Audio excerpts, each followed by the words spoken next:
Good evening and welcome to the Village of Waukesha. This is the Village Board meeting of Thursday, August 27th, 2020. We're called to order at 6:30 p.m. Would you please all rise and join me in the Pledge of Allegiance? I pledge allegiance to the flag of the United States of America and to the republic for which it stands, one nation, under God, indivisible, with liberty and justice for all. Thank you very much. Before we'll do the roll call and then I'll explain where we're at with the absence of a clerk treasurer. I will call the roll then. Trustee Kalinsky. Here. Trustee German. Here. Trustee Durr is not present. Trustee Stigler. Here. And I, President Fisher, am present. Does anybody know anything about Trustee Durr's presence or absence? Okay, well, we will proceed. Nonetheless, the first thing that we need to do, we also do not have a clerk treasurer present this evening. I think as most people know, our former clerk treasurer, Kathy Nicholas, was here for her last day on August 13th, 2 weeks ago today. I'll spend a minute and talk about it. We have hired a new clerk treasurer. She is unable to be here tonight. She has appointed a deputy who is unable to be here tonight. So in the absence of a clerk treasurer or a deputy clerk treasurer, there's a provision in our town ordinances. We need to elect a clerk pro tem for the meeting. If you look at the audience or you look at the ordinance, the purpose is to take minutes of the meeting. Largely that will be captured. The meeting will be captured on audio, video here, so the minutes can be produced from that. But I would like to move to appoint village resident Betty Padgett to be clerk pro tem for the meeting tonight. I'll second that. Any discussion? I should indicate she volunteered to do this before the meeting. Wink, wink. Correct, Betty? Thank you. Okay. All in favor of the motion indicate by saying aye. Aye. Aye. Opposed? All right, so the record would reflect on that, that I made the motion, and I believe Trustee German, did you second that motion? Yes, I did. Okay, and the vote is 4-0, so you are the clerk pro tem. Item 4 is communications with town residents. You'll note on your agenda, I placed on there that we do have a starting date, which will both be for our new clerk treasurer, who is Karen L. Couillard, Couillard, and the same starting date for the deputy clerk treasurer that she is appointed, and that's Karen, Carene Brustman, Brustmann. I think the village is in a very favorable position. Karen Couillard is currently serving as an administrator for St. Agnes Parish. I believe that's both a church and school in the Butler area, and has been doing that for some years. She has previous experience clerking in Glendale. And Deputy Clerk Treasurer Karen Brustman is currently the deputy clerk in the village of Whitefish Bay, and she also previously has clerking experience in Glendale. So we have two individuals, they're both full-time positions, who have very solid resumes. They have extensive experience in clerking for municipalities. They have substantial experience in running elections, which has been a significant concern of the village board here, because we're heading into a presidential election in early November. That's going to take a lot of time and effort to put that together. So candidly, the last couple of weeks and the last week in particular, things have been a little bit choppy because we've been plugging some holes with people. I want to particularly thank Betty Padgett. She spent some extra hours here as kind of the glue that's helped hold things together. But we're going to have a few things to be clean up, catch up on that. But the village, I'm confident, is going to be in great position on the 3rd of September. Just even a quick aside, also Joan Seifert, who will be leaving for health reasons. We received her resignation a couple of weeks ago. She's been working extra time, and she has been incredibly helpful, both the video on there. Whoops, she's been working a great team with Betty. She spent time with Karen Couillard, the incoming clerk treasurer, this coming Tuesday. In fact, they spent time this past Tuesday. She was shadowing her doing payroll, and this coming Tuesday, Karen Brustman, Karen C., I think we're going to call her, is going to be here, I think, at 10 o'clock on Tuesday.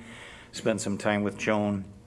Karen Couillard will be here early afternoon, so they'll have some more contact time. So that's kind of the way that flushes out. 4B is notice to say that we will have new office hours that will begin on September 3rd as well, coincident with the date that our new staff people will be starting. Village Hall will be open from 8. It will open at 8 a.m. as it has in the past, Monday through Friday, but it will not close until 4:30 p.m. That's a half-hour extension to currently closing at 4 p.m. We think that will give village residents and others extra opportunity to contact with the village clerk treasurer's office and to transact their work. Item 4C, put on here just a thing I called an opportunity to serve. We are seeking a volunteer, and I want to emphasize volunteer. Sorry, this is not a paid position, a volunteer, desirably a village resident who is willing to operate the audio and video systems during public meetings. I mean, at my right, at your left, is Trustee David German. He's doing a wonderful job standing in, but you don't want the permanent position, as I understand it. Is that fair? Fair enough. He's going to pass on that. So seriously, I mean, this is not all that difficult, but these get put onto YouTube. It's making sure that we're set up, we're recording. There are 2 fixed cameras in the room front and back. It's toggling cameras. I mean, somebody who has an interest in serving, I don't think it's too difficult to learn, but could operate those systems. So anybody either in the audience or anybody who's watching this on YouTube who would like to volunteer for that position, please contact me.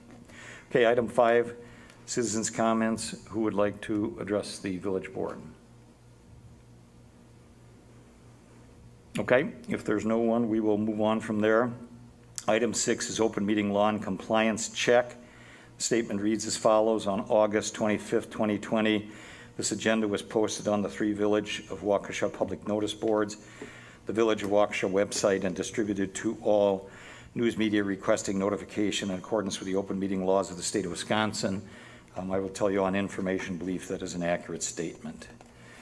Minutes of the village board meetings of March 12th and June 11th, those had previously been tabled. I will be candid with you. I had a couple things that I wanted to address on those. I've not yet gotten a chance to do that. I would prefer not to remove them from the table at this point in time. Unless somebody else has a pleasure to do that, we can. Okay, then we'll move on. Item 8 is reports. Fire Chief, I see Chief Buchholz in our presence. Would you please come up and deliver your report?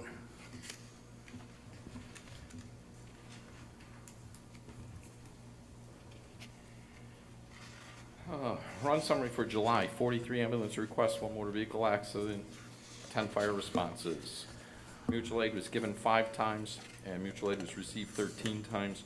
12 of those were paramedics from Vernon. We have 40 active members. 2 members are on leave of absence, secretary, treasurer, and 3 high school cadets.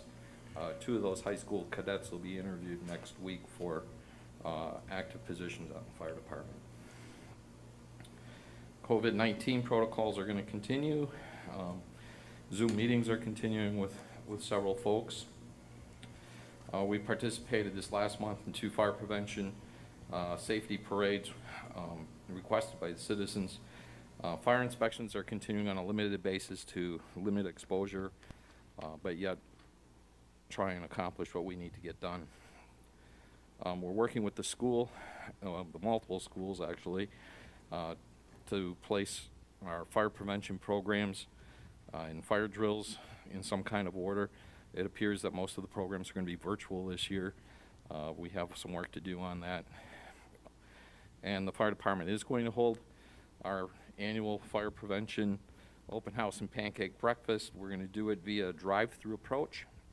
It will be the first Saturday in October, October 3rd. We're hoping to keep everyone in their vehicles. Pick up things as you go through. The event will have displays. It's going to have the pancake breakfast. We're going to have a 50-50 raffle. Pancake breakfast tickets and raffle tickets are available in advance.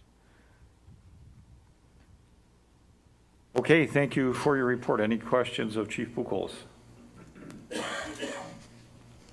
Okay, thank you. Next item is, item 8B is the report from the sheriff or Sheriff's Department. I don't see anybody in the audience from the Sheriff's Department, but you do have a written report with Captain Bogey's name on it. I don't know that anybody would be able to answer any questions, but there's the July 2020 statistics. Any comments or questions that might not be answerable tonight anyway? Nothing? Okay. Item 8C is a report from the Weed Commissioner, Mr. Borchert. You want to, I mean, we got your printed report. Do you want to say anything or simply leave it open for questions? Nothing to add to the report that was submitted. If anybody has any questions, you can ask now, or if you have anything after the meeting or during the week, please let me know. Any questions? Okay, thank you very, very much. All right, thank you. 8, I'm going to just momentarily flip 8E and 8D around, or at least for part of it, unless somebody has a particular concern or question, but I do want to reintroduce Brandon Karstens. Come on, stand up or whatever. You remember we had an offer at our last meeting from village residents. Brandon and Sarah Karstens, I think, did she volunteer you is kind of the way I read it, but Brandon has, the way it usually goes, has incredible credentials as an IT specialist. We're going to come back to that in a minute, but he's been helping out immensely. But item 8D, independent auditors report as of and for the year ended December 2019. Paul Franz of Baker, Tilly Virtuo Kraus, and I know he's got a presentation for us. I was going to try to see if we could hook him up on the phone, and embarrassingly, I don't know that I have his phone number. Do we have that in any kind of communications or whatever? He asked to appear virtually, and while Brandon is looking or seeking if we can find that or not, and I passed out to members of the board. These just came in the mail. We've actually got printed copies of both a financial statement and communication to those charged with governance and maintenance. That should be duplicative of what is in your packets of information. They are working virtually. The reason we put this up for tonight, this is the audit that was completed, I believe, in March or April or thereabouts of this year. It's through December 31st of last year, so it's kind of yesterday's news. But you recall we did not have a annual town board meeting as we typically do in April because of the coronavirus, and then we got into our referendum for the village in May, and when we basically got incorporated as a village, it was kind of nonsensical to have an annual town meeting, but yet we wanted to make this information available to everybody tonight. Do we have, and I'm embarrassed I didn't bring his phone number, do you have any way to hook him up? Or do you have a phone number? Yep. Do you want to do it, or I can do it on here, and we'll put him by microphone, or if you can do it, we'll see if we can dial him up, and I think he's going to try to walk us through his audit presentation. Told him we'd probably get to it about 6:45. I think we're pretty close to that. Let's just see, is that dialing up?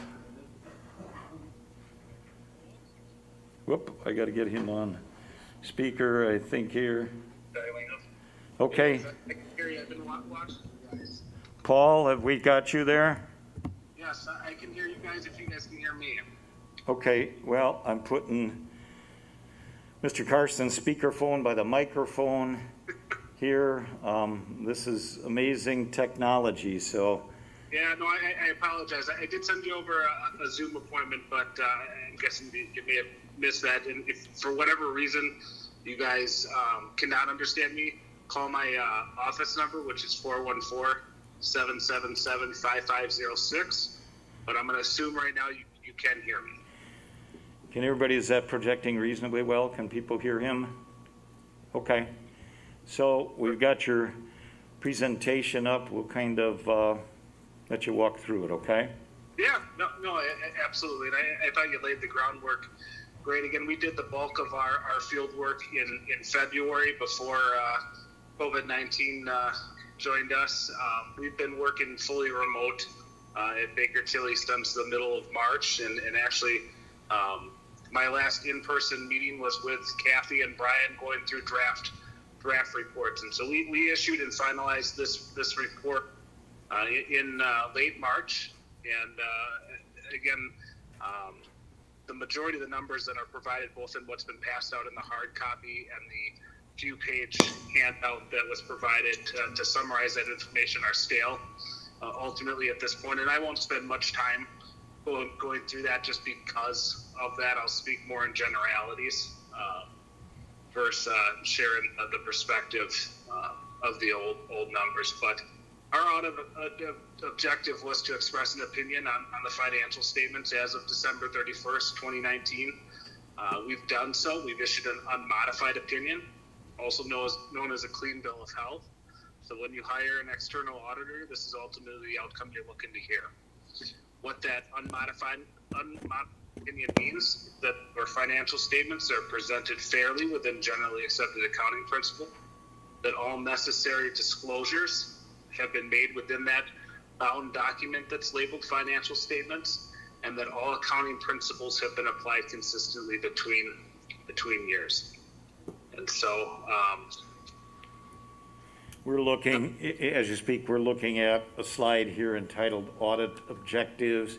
Probably familiar with that. It outlines your responsibilities, so we have that up on the screen. Perfect. And again, nothing much to add there other than the takeaway here is ultimately good news and an unmodified opinion. And if you continue on in the page, we can go to the next page with the audit status and the audit approach. And there's a lot of discussion in here that talks about some new standards that we worked through with management to get implemented and appropriately reported within those reports. And I'll save you the context around that, other than nothing in here affects your day-to-day decision making in the changes that were made. Very good. Moving on, the next page, the page that labeled the key areas of focus, kind of in the middle page, these are the main areas of significant audit work. We spend a lot of time evaluating the cash and the investments of the village. So looking at how revenues are collected, how expenses are paid, evaluating. We do look at the controls of how that takes place to ensure that there's appropriate levels of segregation of duties. And as much as you can in a small office environment, the management had implemented good controls, not perfect segregation of duty.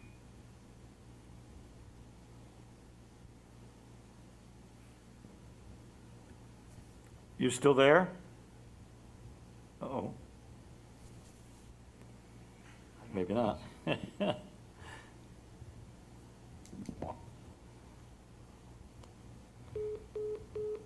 he coming back in?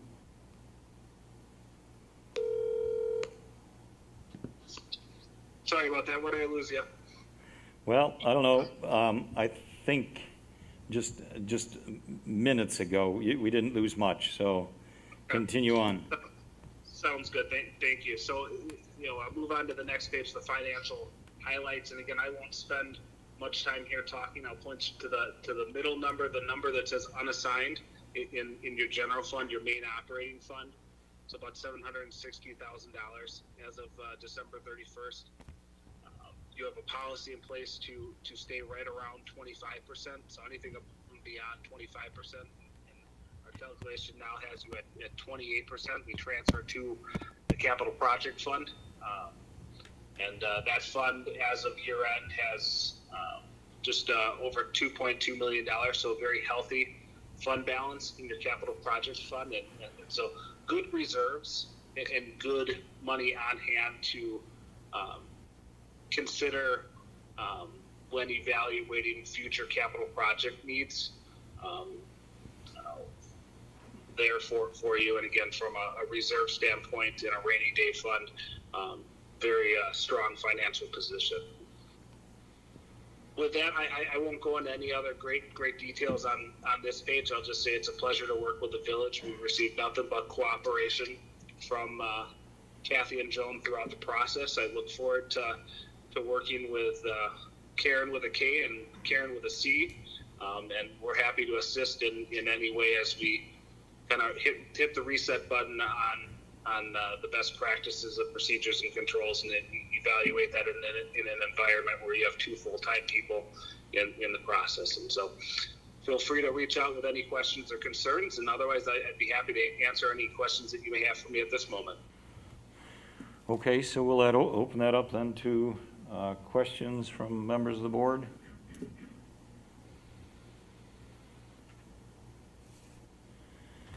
Okay, we won't belabor it. Again, thank you very much, Paul, and I want to thank Brandon too. He basically scrolled through those highlighted sheets. I think we got the essence of it. I think we accomplished what we wanted to do.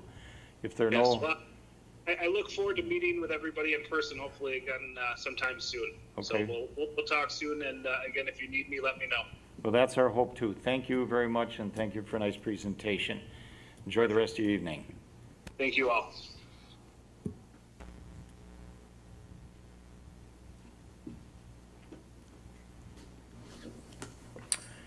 Okay, if there's nothing further on that, we'll move on from there. I dove into this one just a little bit, but e-management of information technology systems. Brandon's been helping. I'm going to give you just a real quick minute. Why don't you, better for you to do it, just tell everybody how much I've been pestering you the last week to 10 days, what you've helped with, and I've given Brandon some authority to do some things because we were kind of in need of help. So if you wouldn't mind, just in your own words, tell everybody what you've been up to. Yeah, over the past couple weeks, 2 weeks here, not even, it seems, we've dealt with a lot of break fixes, quick turn actions, dealing with website, getting documents uploaded. Things are kind of lost in the mix here.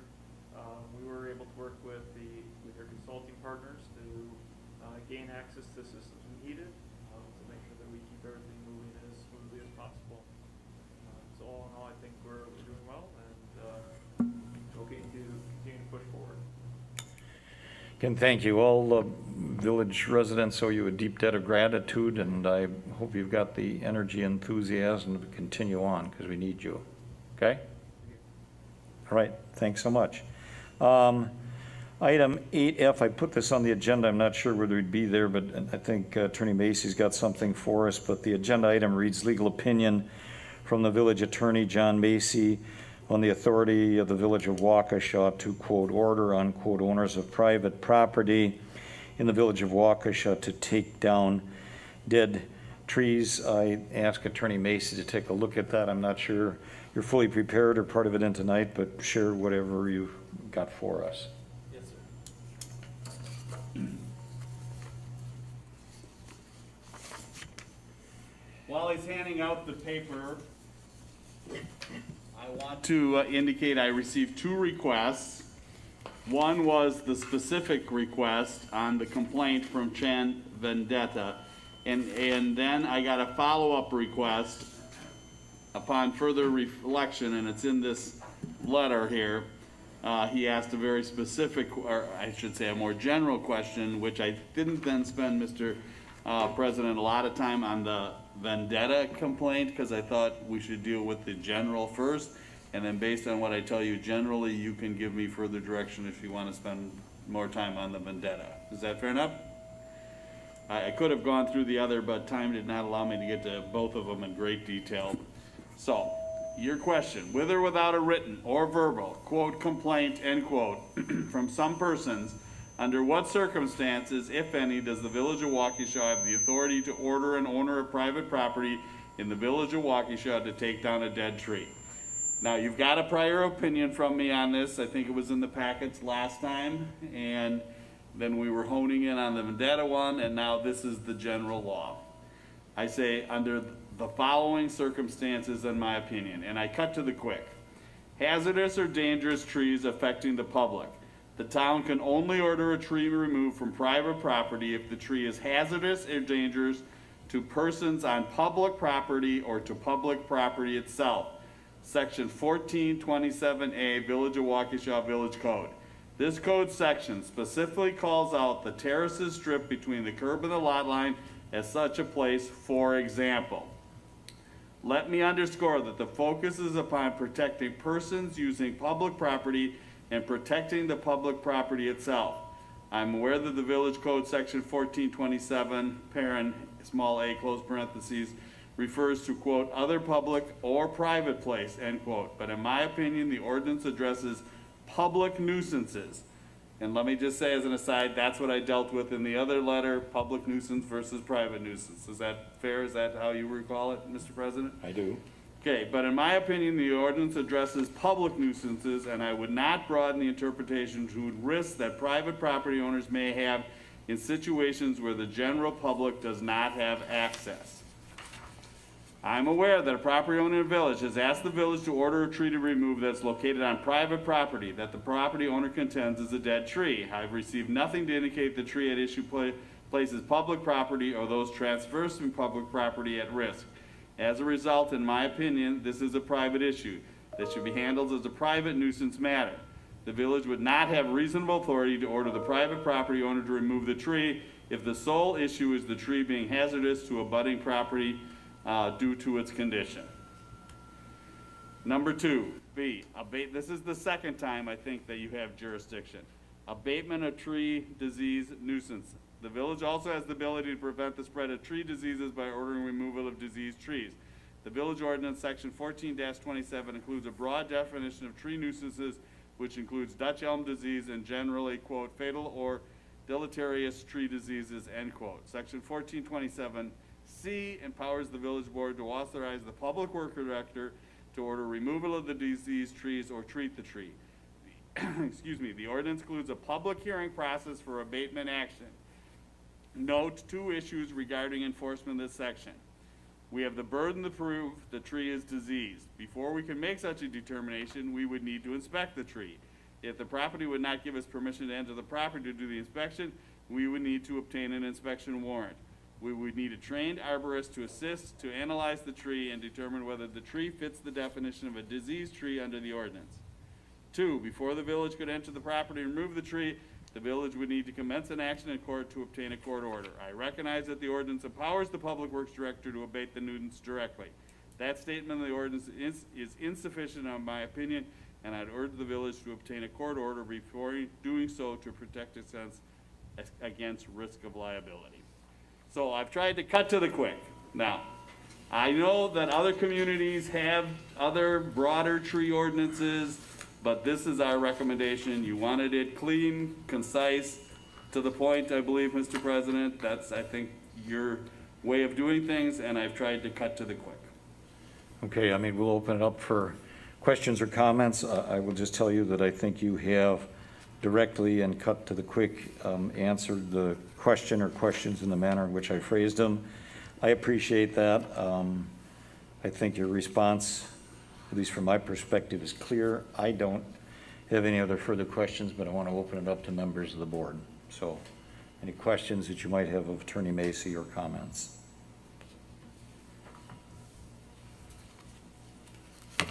Now, I believe the DPW director is here, and he's in charge of this ordinance. What we indicated, and I don't know if you were here last time when I made the statement, the way it works with all of the staff is they come to me as they see necessary. Your board entrusts that the clerk the engineer, the planner, and now you, weed commissioner, I assume also, if they have legal questions, and no one's ever abused it in this community, no one's ever been criticized it, you come to me and ask for questions. Now, you've gotten 2 or 3 good legal opinions as your guidance now.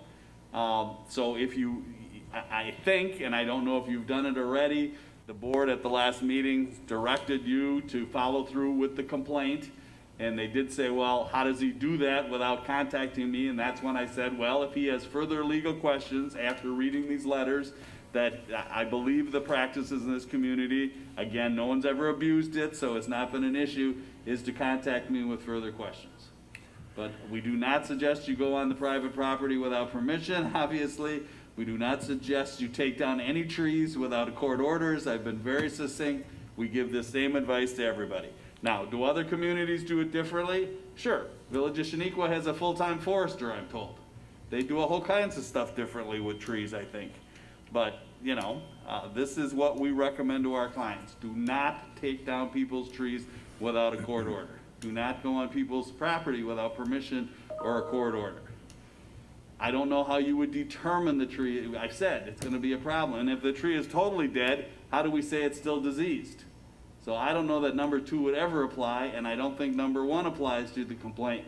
What you do in those instances, the past practice has been pursuant to our complaint procedure, is you write back to the complainant and you say, I do not find a violation of any of our ordinances, and usually the clerk would assist or the president would assist, and that's what the planner does, that's what the building inspector does, that's what the zoning administrators do. They investigate the complaint. If they find it to be no violation, then they just politely write back and say, we don't find a violation. And again, I would assist with those. I'm sure the weed commissioner has to send out those letters all the time.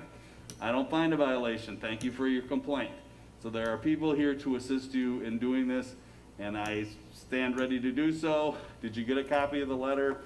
Otherwise, we'll get you copies of all of the letters. I have extra copies here, so. Just for what it's worth, even to kind of close the loop on this, to be clear, the last meeting when this was discussed, I think it was the sense of the board to give the directive to Department of Public Works Director Jerry Noley to go out and basically issue a notice of non-compliance. I took a look back at the circumstances and how this came to be, and rather than giving him a directive to do that, I chose to seek out the legal opinion from Attorney Macy, which we now have in hand. So that's how that all came down. I think your response is clear. I think it's succinct. I have nothing more to say about this matter, but again, any of the trustees who would like to weigh in or ask questions, now's your time to do it. May I make just one comment, Mr. President? Sure. I interpreted the direction from the board is to process the complaint, not to issue a letter of noncompliance unless he found a violation. That's a little bit different. We have a step before we issue the notice, and that's they investigate. The weed commissioner gets a complaint, he investigates. He doesn't immediately issue a notice of noncompliance, I assume. You go and you investigate. That's what the zoning administrator does. That's what the building inspector does. There's a step before issuing the notice to make sure there's legitimacy. And you also have the practice in your community that you sign off on it Right. before the staff even goes and checks the legitimacy of it, correct? That's a fair correction, and thank you. Let's point on. Okay, unless there's anything more, we will move on to item 8G. I put this on here, update on construction progress on maintenance of village roads. President Fisher, 1, 2, and 3 are asphaltic seal coating of roads with black boiler slag for 2020, crack filling of roads for 2020, flex patching of roads for 2020. I'll give a little report on the information I have, and Jerry, if you have something to supplement it, come on up with that. But if you remember the contracts, plural, for the crack filling and flex patching were given to Thunder Road. They got onto this lickety-split. Don't hold me to the exact date. I believe they finished a week ago today with that work in its entirety. I've seen some of it, not all of it. I think Jerry's seen some of it. I'm going to let you come up in a quick minute. And the chip sealing or asphaltic seal coating with the black boiler slag. That contract went to Scott Construction. Jerry and I have been in close contact with their representative the last couple weeks. The last thing that I heard as of Tuesday, they lost a day of rain wherever they were working Tuesday. They as of Tuesday, intended to do it tomorrow or Monday. That might be weather interrupt. Did you get anything more to add? I mean, if you want to, you can come up, or if not, you don't need to. And they have indicated to me, and I've asked them several times, that they will do all the slagging of roads in 1 day or a day and a half maximum. So if the weather and stuff holds with it, I think that certainly should be completed next week. We also had, and I don't want to belabor it, but this is a residual thing that goes back to last year in one of the cul-de-sac areas. We had a complaint about the condition of some of the slagging in that area, and the representative from Scott Construction has agreed to take a peek at that. Maybe they can do a little corrective measure on that. So with a little bit of luck, all of that road maintenance work will be done before we get to Labor Day weekend. Any questions about that? Okay, then we'll move on to discussion, possible action items. With your permission, I want to jump the schedule here, and I would like to go down to item 9G, because we have a representative in the audience in here. So unless anybody objects, 9G is first reduction in letter of credit, Legend of Merrill Hills. You've got a copy of a letter from Roykert and Melky in your packet. That's about 3/4 of the way in. It's a copy of letter of August 20th. Mr. Milliken, you can certainly come up if you want to the microphone. Do you have a copy of that letter or not? I do not. Okay, well, we can either get you a copy. Let me just tell you what the essence of it is then, and you're welcome to look on my copy in a bit here.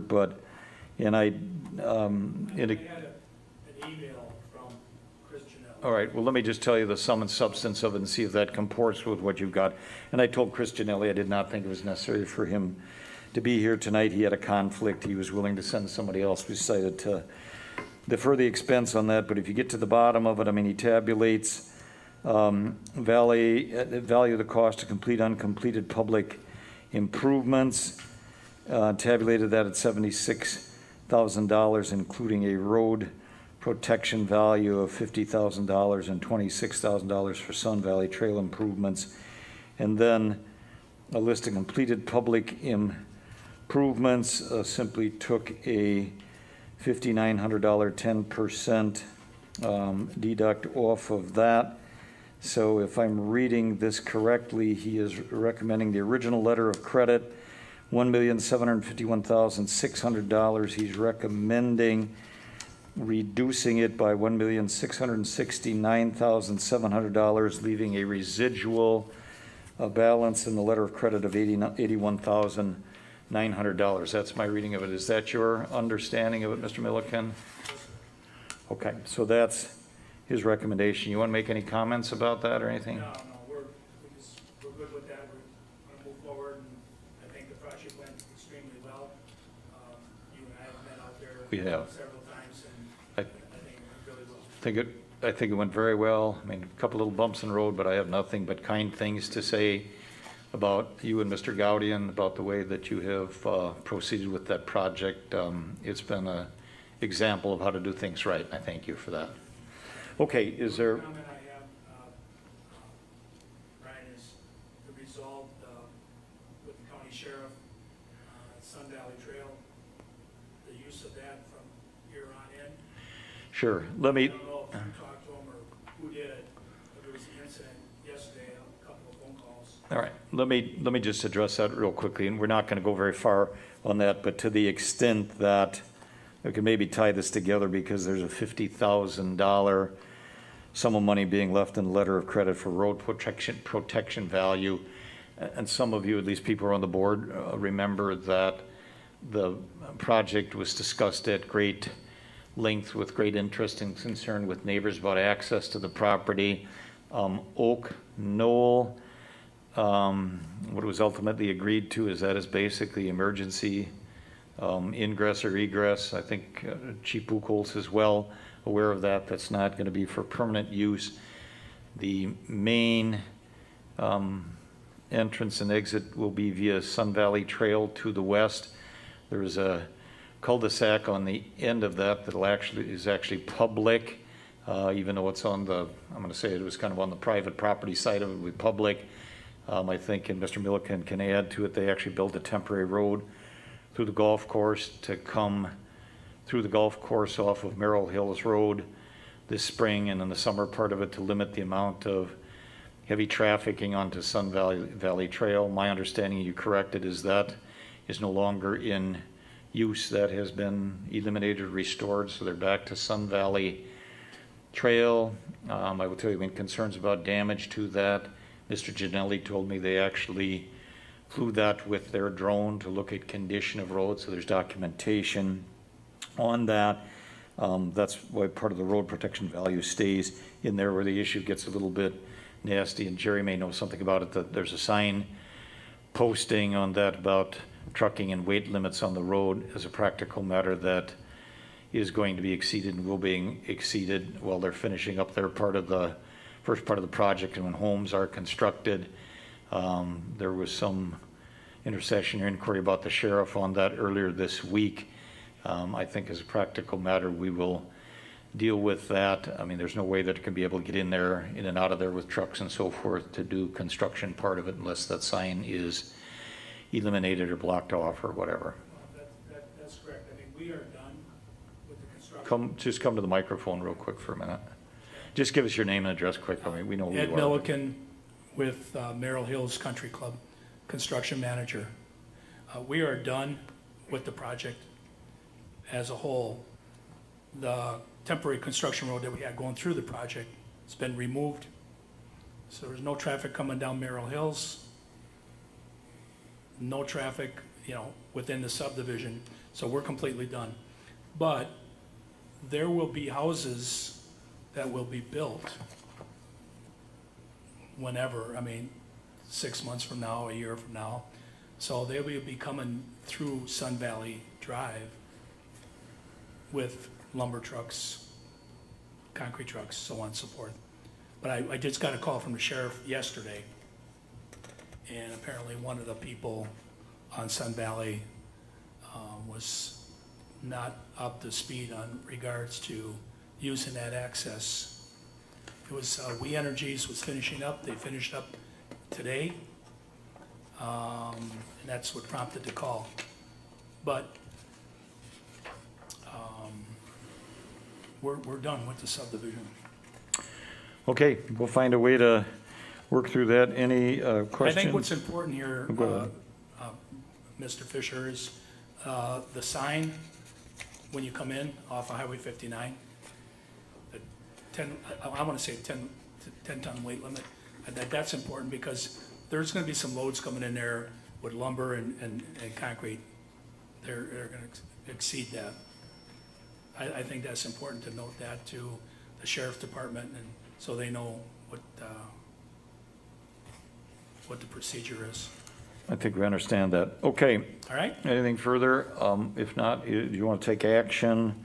And the action, if you're inclined to approve this, would be to accept the recommendation for the first reduction in the letter of credit as outlined in the letter from Roykert and Milky. So that would be a reduction of the current balance of $1,669,700 if you're inclined to act. I so move. Is there a second to the motion? I'll second it. Okay, so for Mrs. Paget, the motion was by trustee German. The second was by trustee Stigler. Any discussion? I would just like a clarification, if I may, not on the letter of credit, but our director is here from DPW. For deliveries and pickups, that's the only route. The weight limitation does not apply except for, I believe, seasonal weight limitations. Am I stating that correctly? Right. I don't want to leave him with the impression that there are not weight limitations at certain times of the year, that they got to use smaller trucks or they got to wait. That's just the law in the entire state of Wisconsin. And is that correct? Did I state it correctly? that for delivery and pickup, we have to let them deliver and pick up even if they're overweight, except for under seasonal weight limitations. Yeah, so 3-ton, no through trucking is what's on here now. For 365. But they have to exceed, But then we also post seasonally. Yeah. And what Mr. Macy is saying to you is that's the way in and out to build those homes. So those are basically destinations. We went through, I don't know, a year ago, 2 years ago, we went through some of the stuff on weight limit issues at length. There's no other way in there. This isn't about through trafficking or through trucking. So that weight limit does not apply except when we get to seasonal weight limits in the spring, okay? I didn't want to leave That's you the with the essence of it. impression. No, you're exactly right, but I just want a clear understanding that the village, do they post temporary weight limits in the springtime? That's fine. And then Right. they need to adhere to that. I mean, that's normal, like you say, through the state of Wisconsin. I'm talking about like right now with the weight limit sign that's there now. Delivery. That's a no-through trucking ordinance that the village has. Okay. I think we're all on the same page. Yeah, Thank you. Okay, is there any further discussion? There is a motion on the floor. So no further discussion, we'll proceed to vote. Everybody understand the motion? All in favor indicate by saying aye. Aye. Opposed? That passes unanimously 4-0. Thank you, Mr. Milliken. We'll move on. I think we can head back. I don't believe we have anybody else in the audience here this evening, so we can head back to item 9, item 9A, which is budget for the joint municipal court with the Village of Big Bend, and this is for the annual period from July 1st of 2020 to June 30th of next year, 2021. Trustee German, I think you have a report to give us, and we put a bunch of that paperwork in your packets. Correct. The one question I have to bring in front of the board is the Village of Big Bend. The court clerk is collecting, let me find it here.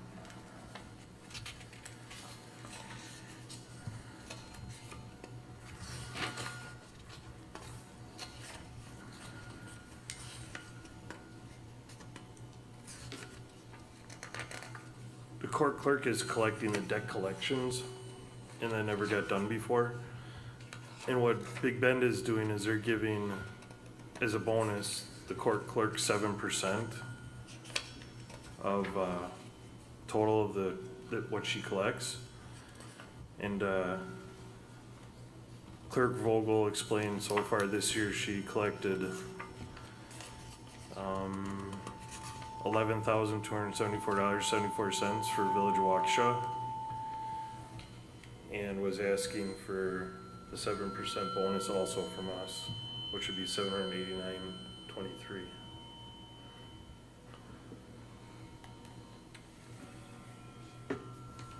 So I guess if anybody, Yeah, let me just back up for a quick minute and go through it. I know in the packet, we've got a landscape here, kind of a spreadsheet thing with the proposed court budget, and correct me or help me, but my understanding, again, this is a joint court. There is an agreement into that was entered into by the municipalities. I'll make this incredibly simplistic, but basically, we pretty much share that expense prorated by the level of activity in the court. And the town, now Village of Waukesha, our level of activity is far less than theirs is. So on the spreadsheet, I mean, if I'm correct, you can look at expenditures. Last year for the town of Waukesha, our expense to the court was $9,354.55. This year, projected to be about $2,000 less, $7,294.04. And Big Bend last year was between $38,000 and $39,000. This year, between $41,000 and $42,000. Am I saying that accurately and correctly? yes, you are. And I think we probably, unless Attorney Macy has a different thought, I mean, this is set up for discussion, possible action, I think we need, as a board, to approve that court budget. And does that include this, the court clerk's collection fee? Is that in there or not, or do you know, or is that in addition to it? No, that's in addition to it. So there might be two actions to take. One would be to approve the budget itself, and then to approve the The 7%. collection fee? Correct. Is that your understanding? Correct. Does it make sense to everybody? So we need to do two things? Well, the budget's the only thing on the agenda, so it'll have to be incorporated into the budget somehow. Into a motion, either that or that'd have to be taken up as a separate item in the next meeting? Is that what you're saying? Yes. Okay. What's the pleasure of the board on that? So we did, let's go back to the numbers. The budget itself would be the $7,294.04 for 2021 from July 1st through June 30th. And then the number that you gave us for but that's going to be a floating fee, is it? I mean, that's a percentage thing. We don't have a hard and fast number for that. Is that correct? The debt collection is what we receive back. Okay. It's what she's collecting for the town, or the All right. village. So what's the cleanest way on this, board members? You want to try to fold that all together or deal with the budget tonight and the collection thing at the next meeting? What's your pleasure?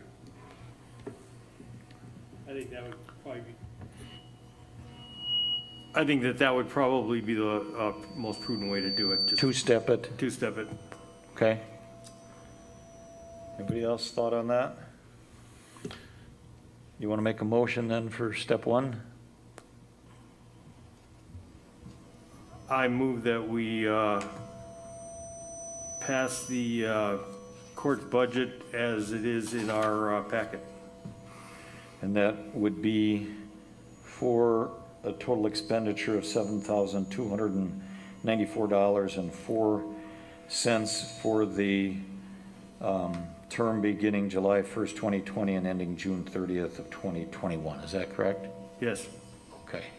Is there a second to the motion? I'll second the motion. Okay, discussion.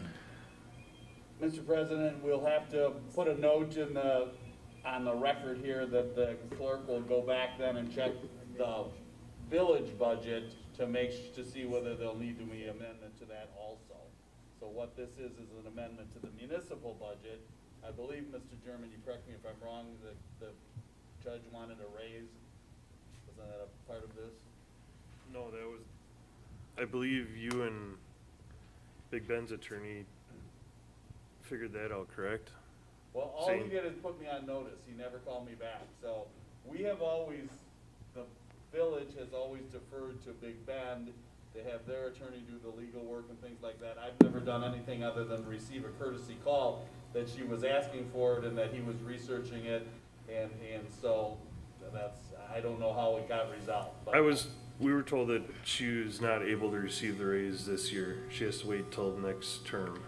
That would have been my question when you brought that up. She can't give herself a raise when she starts the No. term. She has to And I wait think that till was the next understanding. term. Is that incorporated even into these minutes someplace? I know I just attended the one meeting as an observer, but I They think, should be in the I new, think that's in the minutes the new someplace. minutes of the last meeting. Okay.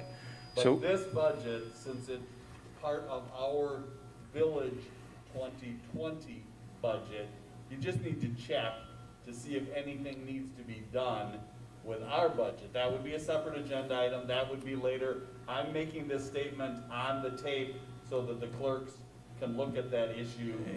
and I think that's an incredibly good point. Whether this is appropriate or not, I don't know, but I think what we have done in the past is used the number here in our budget for the following year. I mean, the municipal court budget here is exactly half year or 6 months off phase with our other part of the budget, but I think it's this is on the record, then it's on the tape, so we'll have to chase that down, how that runs through our bookkeeping. But at this point in time, we've got a motion and a second on the floor, and that's to approve the budget. I mean, in a perfect world, this budget would have even been approved before we get into July 1st of 2020. But I mean, you read these minutes, there was a changeover in the judge and they're dealing with coronavirus and everything. So there's a whole lot of extra factors involved. Any question on the motion? If not, then I'll sense you're prepared to vote, and that is the court budget 7/1/2020 to 6/30/2021. Our portion of that $7,294.04. All in favor, indicate by saying aye. Aye. Opposed? All right, that passes 4-0, and thank you for that. Thank you for the report, and we've got a bit of additional work to go. Okay, item B, change order request from Wolf Paving Company, Inc. for culvert repair and asphalt patch in Glengarry Road. I don't know, did Jerry leave? Jerry was here or not? He had to take a phone call. At any rate, you've got in the packet, apparently what happened, I got some of this information from Christianelli and some of it from Jerry. Let's do this. As long as he's catching Jerry, if you don't mind, let's go to 8C and we'll double back to it. 8C is correspondence from Waukesha County Department of Public Works dated August 7, 2020, pertaining to their intention to remove the traffic signal at Merrill Hills Road and County Trunk Highway D, Sunset Drive in the village of Waukesha. You've got a letter in the packet, single-page letter from Allison Busler, dated August 7th. Does everybody know where this is and what this is all about? Mm-hmm. Any questions about that?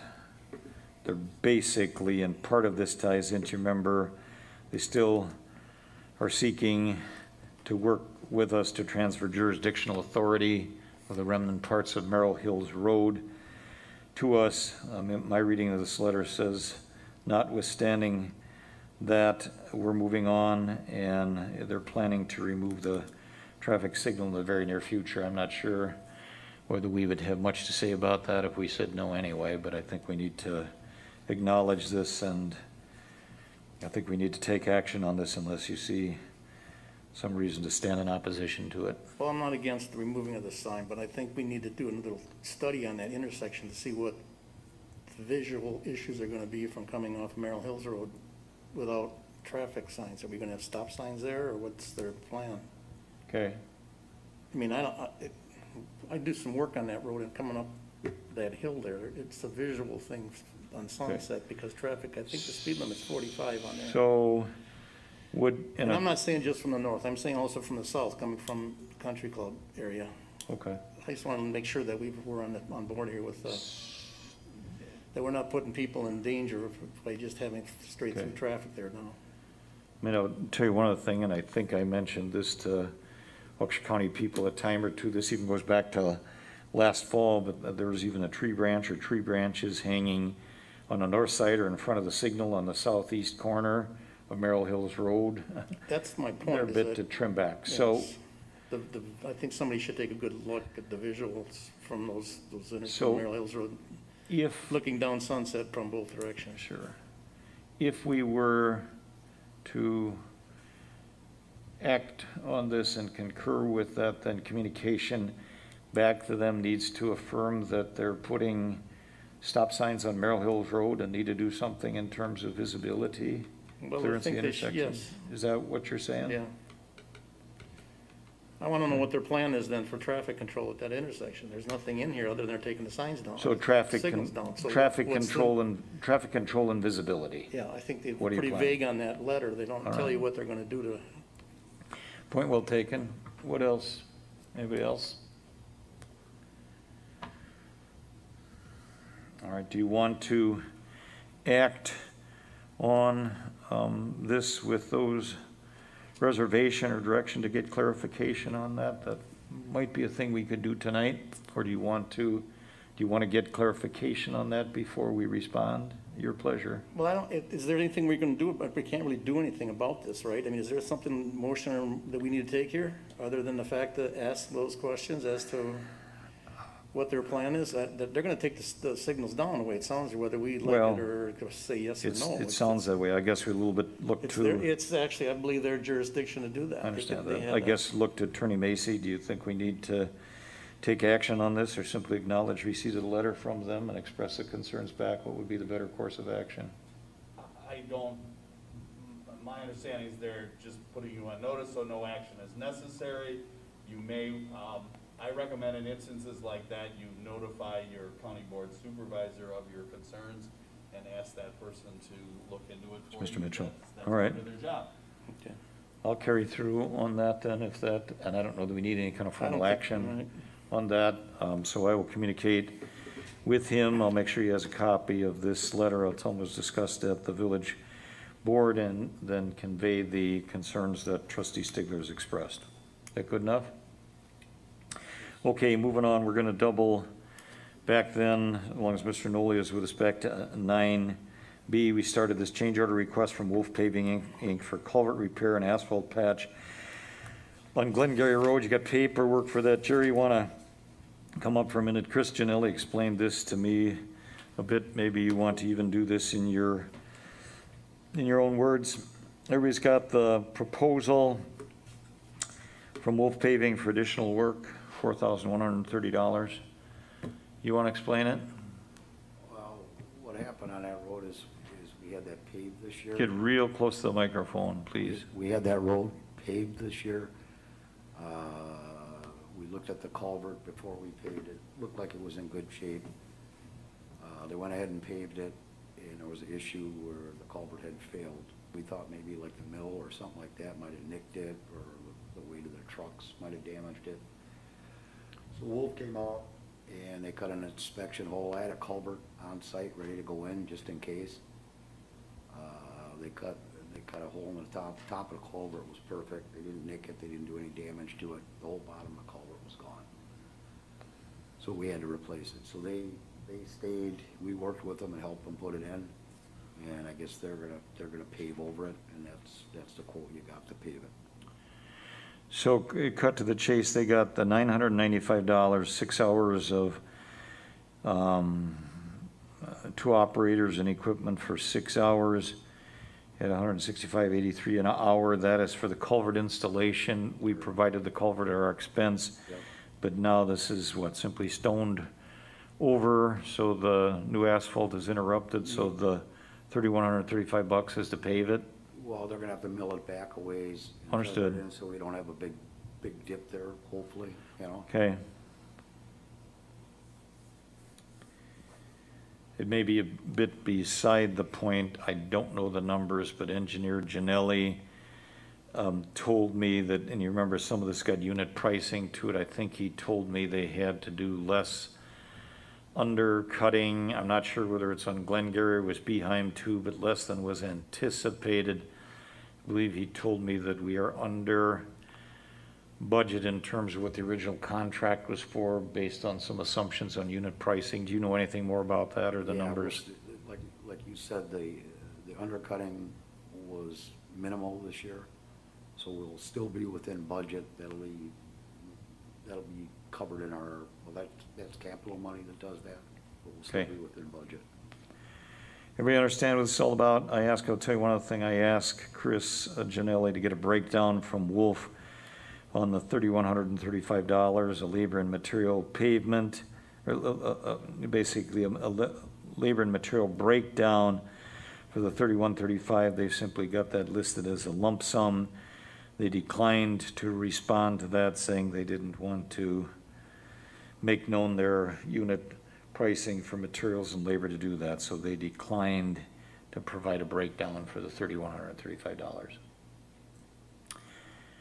So, I mean, our alternatives, the work has to be done. It's either approve the change order to them. I mean, they were directed to do it. They got the $995 coming, period. There's no question about that. The question is if you want to proceed and have them finish it up for $3,135, it's got to be done. And the only other alternative is try to find somebody else to do it. We don't have the Well, the only other equipment. We don't have the equipment to do it ourselves, right? The only other option is we could do it. We're really not a paving. I mean, we've done it in the past. We could do it if you decide to do that. with our own people? Yep. It's not- Is that- It's not that big of a job. Is it cold patch? No.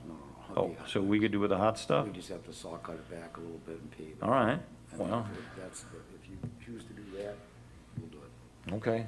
I'm gonna ask you, Jerry, what did you put down there so far on part of that? It's working pretty nice, actually. It's smooth. I know part of it's still gravel We yet, put but TB in it first and then it sunk, so we put some recycled asphalt in there just to, I mean, so it's it's not pretty bad. level. You can go through, you don't feel any bump at all. it's only, right now, it's only cut open About 2 feet, right? about 2 feet, but you'll Yeah. have to go back a ways. We don't have a mill or anything, we could saw cut it, go back a little further, and, I mean, we I think you could do guys can do it a lot cheaper than $4,000, am I right? We could. We still probably gotta pay the $9.95 because they did it, but we could save the $135 and do it our own people. If that's what you choose to do, we'll do it. All right, thoughts, anybody?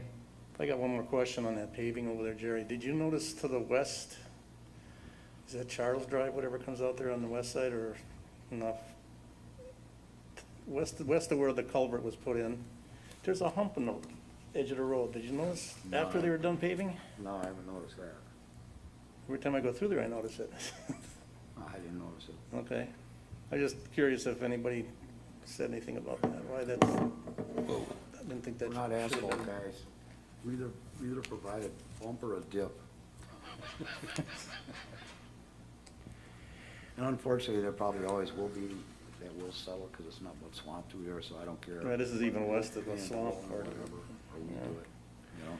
No, I'm all for letting us do it for that kind of money. I think I think Jerry can do it cheaper than, All right, so is the pleasure of the group, and we could put that into a motion to approve the change order in the amount of $995 for the work that they've already done for the labor and equipment for the culvert installation to operator/equipment for 6 hours, $165.83 per hour. That would be an appropriate motion if that's the direction you want to go. so move. Is there a second? I'll second it. Okay, so the motion's by trustee Stigler, second by trustee German, to approve change order to Wolf Paving Company, Inc.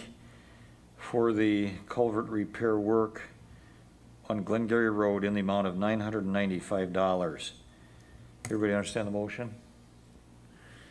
Any further discussion? All in favor indicate by saying aye. Aye. All right, we'll move on. I will communicate that through Engineer Janelli, okay? And then you guys can pick it up from there. Thank you.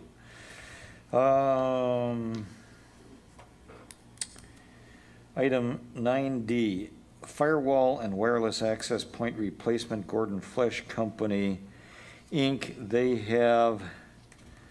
They're renaming or rebranding themselves Levity. That's not a typo. They've got an IT in it, which I think is for their IT services, and you have got a proposal on that. There's an order form front and back, then there's a couple of pages of backup to it.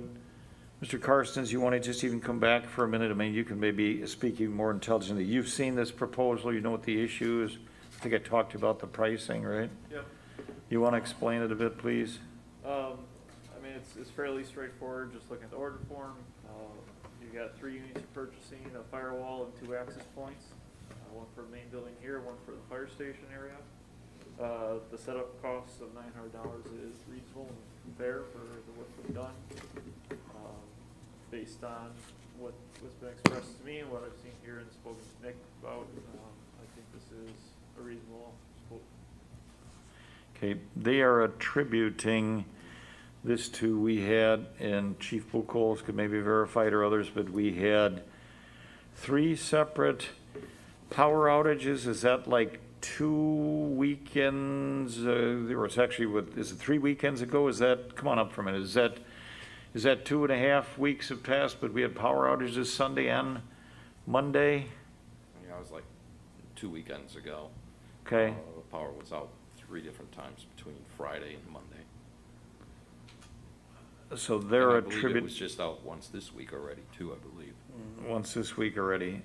Does that sound reasonable, Mr. Carsons? I mean, they're attributing, and you might remember, this was before our meeting on the 13th, so, which was Thursday, so I think it happened the weekend, would have been 9th, 10th, like that, Sunday, Monday, and remember, we had issues, they were scrambling, trying to get YouTube functional. I think, David, weren't you even here for that before the meeting? So I think that ties together. They had a technician here right ahead of our meeting. Correct. There's some, Is that access points for wireless, is that going to serve Public Works too? Or are they gonna be able to get access off those access points? I gotta say, depends on person. is that a separate issue? There's Probably. Public Works, I'm unaware of it. Well, currently they have no access out there. Okay. I think that might be a separate issue, but we can take a look at that. There is, just one other quick thing, I mean, there is some need or urgency to do this, is there not? Does this tie into even trying to get to the server and access for, I know you're looking into some of those things we need. We had a little bit of a crisis came about yesterday. We need to get thousands of pages of stored material off of the server. This relates to the litigation that the city commenced against the village for our incorporation effort. It's the, you can help me, Attorney Macy, but certiorari hearing. You may know something about that. Attorney Riffle contacted me, and Clerk Nicholas was going to try to have this finished before she left on the 13th, get it all indexed. She didn't do that, get a chance to do it, so she gave, I believe you or Attorney Riffle, a flash drive. It's corrupted, the information isn't on there, so it's the urgency they get to the server to get that information, because I understand the deadline for filing that is on the 1st of the month. Is that your understanding? That is. So where are we at with that? Does this firewall repair replacement have to be done in order for them to get access to that information? No, and to be honest, by the time they got equipment in and got installed, you probably won't make it anyways. I'm working with Luke over there to get him access to the server, either on premise or remotely through another channel. So you can try to extract that some way? We hope to have that set up yet tomorrow. Okay, deeply appreciated. So hopefully that doesn't hang the rest of it up, but this is before us. You find the pricing on this not to be unreasonable? No, it seems very reasonable. All right. Okay, everybody understand the issue? What's your pleasure? I will move to approve the firewall and wireless access point replacement for a sum of money of $3,905 to be paid to the Gordon Flesh Company Incorporated, now known as Alevity, in accordance with the proposal that they have offered dated August 19th, and I so move, or August 19th and August 20th, and I so move. I'll second that. Okay, discussion? Okay, nothing more. If everybody understands that, Mrs. Paget, the motion was by me, it was seconded by Trustee German. Yes, it is to approve the proposal from Gordon Flesh Company to replace the firewall and wireless access point in the amount of $3,905.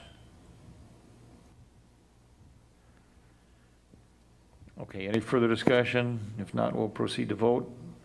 One more? Give you the what? $3,905. Thank you. Okay, all in favor of the motion, indicate by saying aye. Aye. Opposed? That passes 4-0. Thank you. We are on to item 9E, is a temporary Class B license. The applicant is Waukesha Early Risers, Kiwanis Club. The location is Piala's, S39, W278-33 Genesee Road. Item F is part and parcel to this, the provisional operator license for Michael G. Sizemore. I'm going to step away for the moment. I am a member of the Waukesha Kiwanis Early Risers and have been for some time. So in order to move ahead on this item, you will have to appoint a temporary chairman of the meeting, and you can bring me back when you're finished. So I am leaving at 7:46 p.m. I'll make a motion to appoint Mr. Stigler as temporary chairman. I'll second. Okay, I guess there's no reason to vote on that, you guys. Well, you should say all those in favor. All those in favor? Aye. Opposed? Me? No, I'm kidding. Nobody cares, huh? All right, this is a operator's license for at the Piala's Nursery for a one-day event, I believe it says. Correct me if I'm wrong. Is there any questions or anybody got comments on that? My I think- understanding, I've seen this on the agenda in prior years. Yes, this isn't the first, this has been every year they do this, so this isn't anything new, and I don't believe we've ever had any issues with it, so. I just shared that with the new trustee, that I assume they followed all the same procedures they followed in the past. Yeah. I haven't checked anything out because they met all the requirements in the past. Does that make sense? I'll make a motion to approve the temporary B license application for Waukesha Kiwanis Early Risers, location at Piala's Nursery. Motion by trustee German to approve the Kiwanis application for liquor license. Is there a second? I'll second.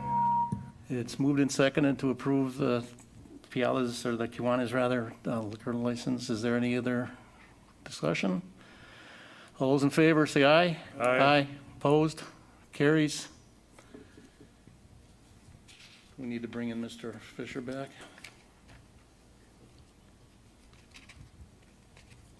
Let me check the agenda. Is there nothing, any more on that?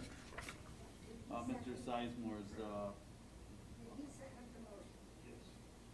Mr. Sizemore's license is a part of that. Do we need to, Brian, do you need to be recused for the operator's license for Mr. Sizemore also? Well, then you better go back. I'm sorry. Okay, we have an application for a Michael Sizemore for operator license. And I believe he's also the person that was there last year. Is there any discussion or questions on that? I'll make a motion to approve the operator license for Michael G. Sizemore. Is there a second to that motion? I'll second. Moved and seconded to approve the operator license for Mr. Michael Sizemore. All those in favor say aye. Aye. Opposed? Carries. I believe now we can ask the president to come back. Penny, did you get those? I did. All right. I know we're supposed to repeat them, but if you got them, you got them. Great. Betty's getting better as the night goes on. She asked for the motion before, not who made it and seconded. She wanted the whole motion. I know, because it got so discussed that I lost track of where we were. Sorry. All right, we have already done, let the record reflect, I returned at 7:49 p.m. We've already dealt with item 9G, so we'll go on to item 9H. The agenda item reads as follows: offer from Sandy Hom, village resident, to provide copies of his personal audio video recordings of town/village of Waukesha meetings to the village of Waukesha for internal use and public posting. What gives rise to this is we have either lost or not recorded some of our meetings, either due to equipment malfunction or one of them was we met down in the conference room in the fire department, and we've had some equipment issues and people issues. Mr. Hom, you want to come up for just a real quick minute? You did provide us, I think, with a rather short and succinct offer, but why don't you just verbalize this for us, please? I have videos going back to the end of July of the village meetings, and there are the raw videos in MOV format from Apple. They haven't been edited in any way. They are in folders based on date, and I have a small little 32 gigabyte thumb drive you guys can have if you're interested. Mr. Fisher did forget to say operator error also, and point the finger at me. I'm trying to be kind tonight, Trustee German, but self-confession is good for the soul, right? There's a lot of blinking lights here. There you go. All right. Okay, I mean, a kind offer, I mean, just a practical matter, part of where we're at, we don't have minutes of some of those meetings. That's going to be the responsibility of our new clerk and deputy clerk when they come in. I mean, they're going to have plenty enough to do, but they're going to have to play catch up on some of those minutes. They're going to have to do some of those things from the audiovisual recording. So I put this under for discussion and possible action. I think it would be appropriate for us to consider a motion to accept the offer, unless somebody has a different pleasure about that. I'll make a motion to accept Mr. Ham's offer to the Village of Waukesha. Okay, is there a second? I'll second it. Okay, so the motion is by Trustee German, seconded by Trustee Stigler to accept the offer from Village resident Sanjay Ham to provide copies of his personal audio-visual recordings to the town for internal use and public posting. Any further discussion? Then we'll vote. All in favor indicate by saying aye. Aye. Opposed? That passes unanimously. I hope they're not corrupted. Well, we do too. Thank you very much for your kind and generous offer. Okay, moving on. 9I,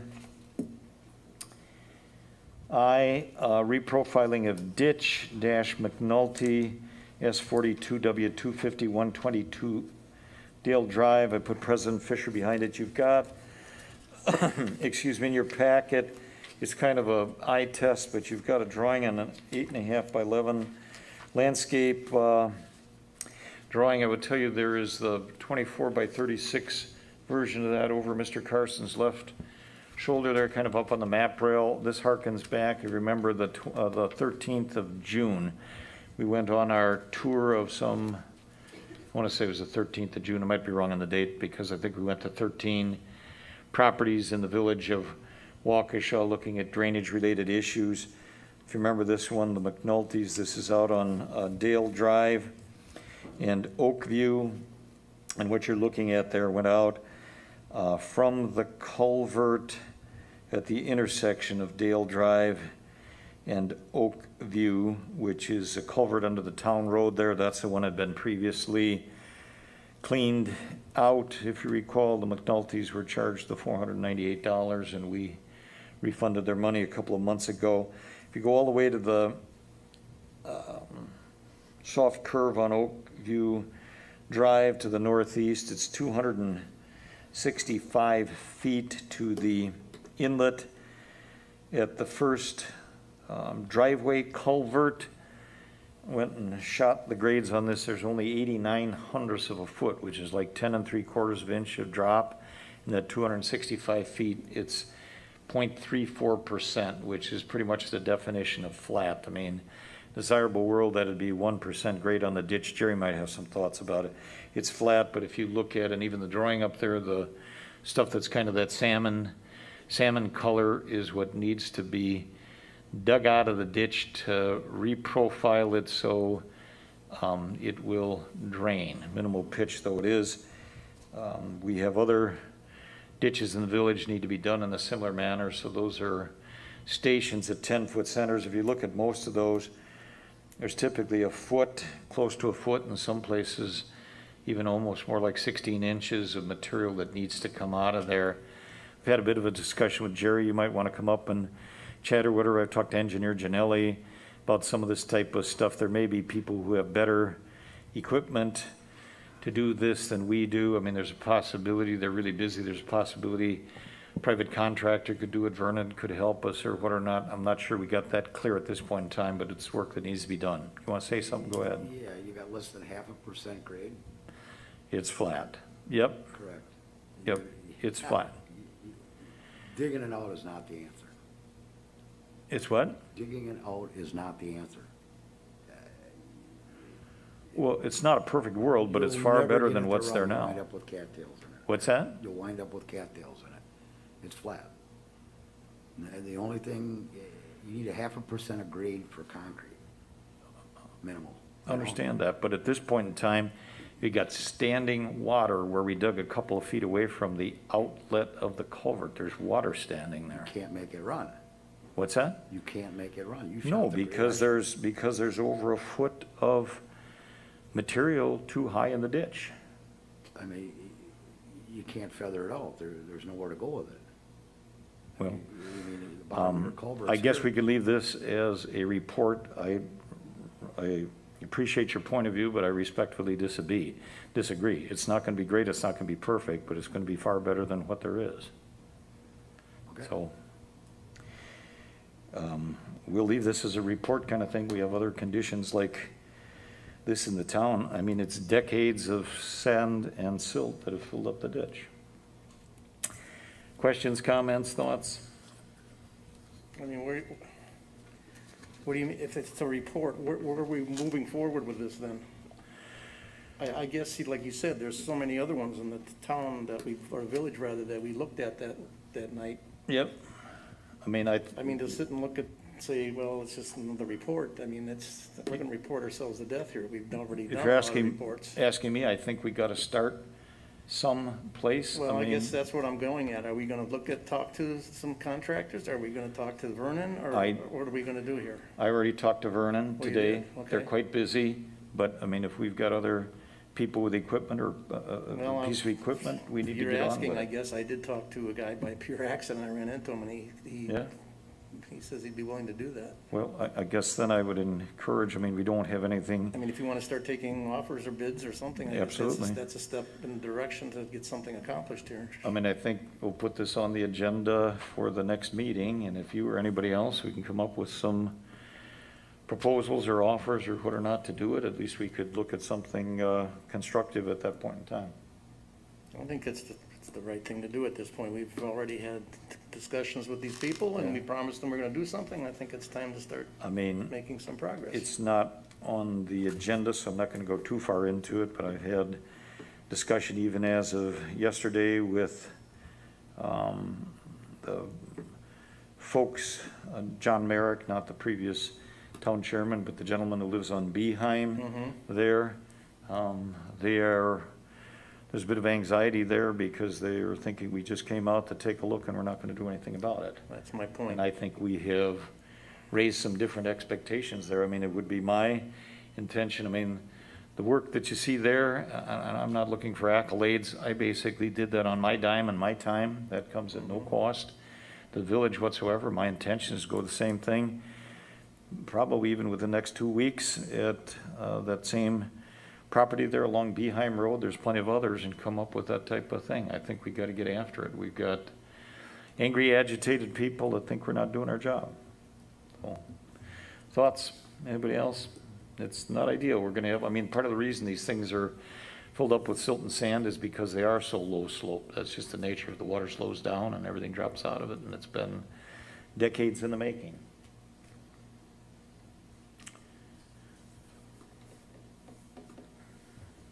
I'd get it on the next agenda then, get a few prices. Okay. A price. And Anybody can. I mean, if we can look at people and give us an hourly rate for equipment and operator, I mean, we can provide the truck to haul stuff away or not, or if somebody wants to give us a per diem price for the day or something like that, but I think we need to get on with some of this. We have got agitated village residents. I mean, I talked to the DPW director in Vernon today. They basically have been cleaning and reprofiling ditches all summer long. There may still be an opportunity for them to help us, but I think they'd be willing to help, but they've got kind of a full plate at this point in time. So I think we got to get on with it. We got to do some of this stuff this fall. Okay, any other further discussion about that? Okay, then we will move on to purchase of a new one-ton dump truck with plow and salter. This was project ID 2019-16. Jerry, you want to come up and take this one away?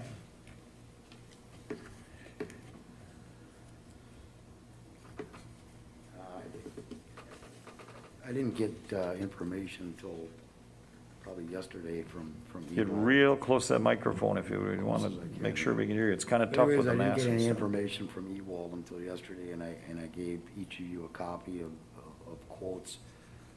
We also found a truck out at Elkhorn Motors, which is a work-ready truck that went through Sourcewell, which is basically a state bid too. We're in dire need of a one-ton.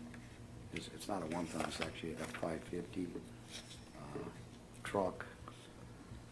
We've only got one, which is kind of on its last leg. There was, I believe, we had little problems with an existing one-ton, which I won't get into completely, that we weren't able to use, and so we're trying to get into something. I know the board put like $70,000 aside for that truck. The quotes that came in are slightly higher than that. I got one from Elkhorn Motors, which was at 76, and the other one from Ewald, which was at like 79, just roughly. Elkhorn Motors is a brand new 2019. Ewald is quoting a 2020, which I don't think you'll get now. I believe all the cabin chassis are probably gone. You'll probably have to move into a 2021. So if you were to order something like that, you probably wouldn't get delivery of that truck. You wouldn't see it for this winter. Or the work-ready truck, with the approval, I know it's a hair over budget, but at least you'd get into that truck. If you approved it, you could probably be in that truck within a week. And it's the exact truck. I believe Trustee German took a look at it, and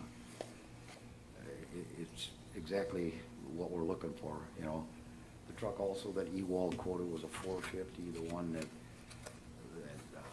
Elkhorn's got is a 550. Really, the only difference is the GVW on it, which is one is 19. I think the other one is like 16.5, something like that.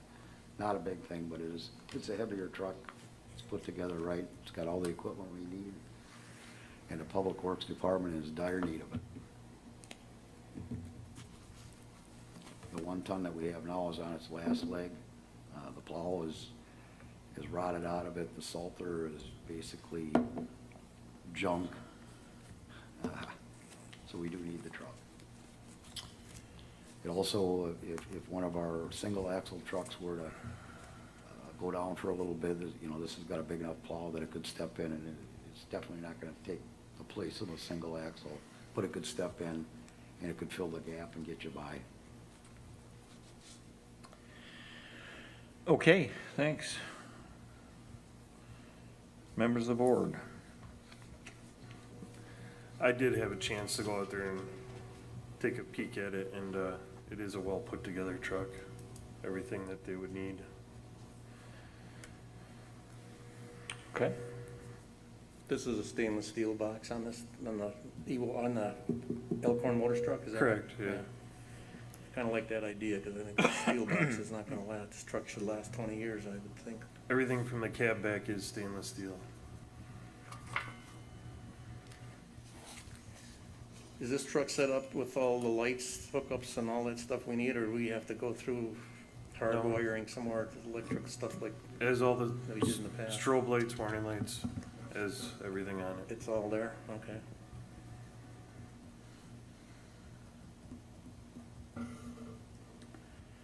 Sander doesn't hit the ground? Nope, made sure of that. I just had to say that. In terms of the budget part, and we're gonna get to this a bit, the last page on your sheet there shows the 2020 to 2024 capital project plan. We had $70,000 in for this. If you look at that, the DPW total was $563,900, and that had that non-encumbered budget number. We do not have the definitive number on the roads. I believe that, wasn't that contract like 267 something? We just spent another 900 and some odd dollars against that, but Chris Janelli said that was a bit below budget. I know the grass fire truck, and I know maybe Chief Buchholz can even help us off of memory. Was that 120 something, 130 roughly? Do you remember the number for the grass fire truck? Yeah, I believe it's like around 135. So we're probably 15 below there. The backhoe was a little less than the 70. Didn't that run out 67 or 68 or something? So I guess my judgment, we may be able to do this without any kind of a budget amendment if it's the desire of the group to proceed. That's, I think, we see number-wise. Well, that was my next concern. Was there a way to do this without doing that, or if we had to make a budget amendment or not to cover the extra $6,300 or $6,400? Maybe in a question for Attorney Macy, look at that. We had for 2020, well, we need to go back and look at, this was the capital project plan. We actually need to look at the budget part of it, which is different than this.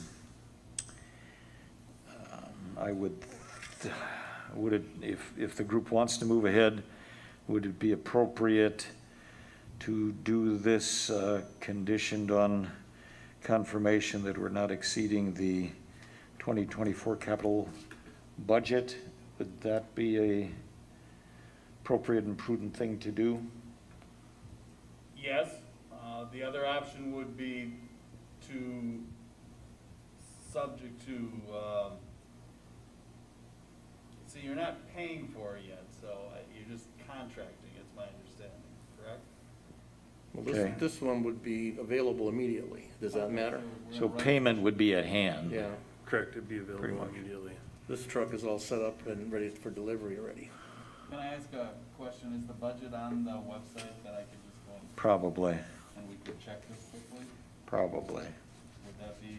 Should be, time- yes. Time well spent? Yep, if you're willing to do that, then we know where we're at. Okay. And the only thing that we don't know for sure is actual expenditures against the budget, but at least we know what the budget was. Yeah,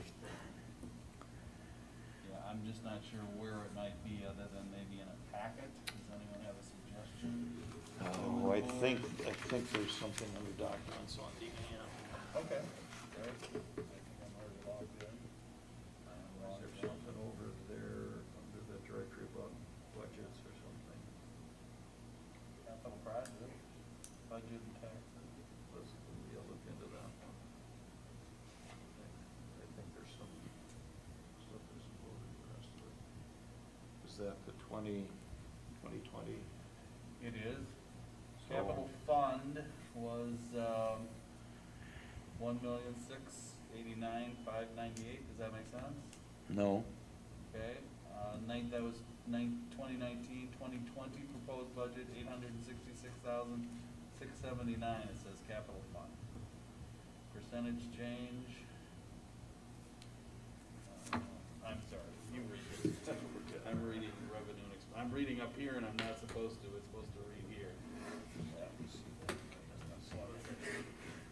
I could probably make it bigger.